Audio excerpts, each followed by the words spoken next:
Hello friends, आज मैं लेकर आई हूँ नायरा की कहानी, जिसका बचपन से बस एक ही सपना था कि कुछ बड़ा करने का, जिससे उसका और उसके माता पिता का सिर गर्व से ऊंचा हो जाए।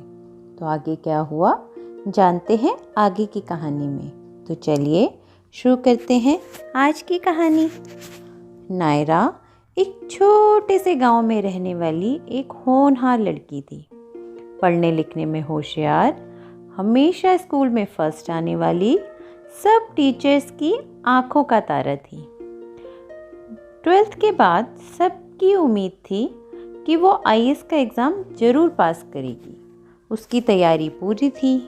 एग्ज़ाम के दिन वो घर से निकली, बस पकड़कर अपने सेंटर पहुंचने ही वाली थी कि बस का एक्सीडेंट हो गया और हादसे में उसका राइट हैंड चला गया। काफ़ी दिनों तक वो इस हादसे से उभर ही नहीं पा रही थी। तभी उसके पिताजी ने उसकी स्कूल की डायरी उसके सामने लाकर रख दी, जिसमें उसने अपना एक ही गोल डिसाइड किया था कि कैसे भी आईएएस ऑफिसर बनकर अपने गांव का विकास करने का। पहले तो उसे पढ़कर वो बहुत रोई, लेकिन अचानक उसने सोचा कि वो अपना सपना कैसे पूरा करेगी और उसने अपने घर में ट्यूशन सेंटर खोल दिया, जहां वो फ्री में गांव के बच्चों को पढ़ाने लगी। उसके पढ़ाई बच्चे एग्ज़ाम्स में बड़ा अच्छा करने लगे और एक दिन वो भी आया जब उन बच्चों में से कोई डॉक्टर, कोई इंजीनियर, कोई एडवोकेट और कोई आईएएस बन गया। अब उसकी आंखों में खुशी के आंसू थे, क्योंकि आज वो अकेली नहीं थी।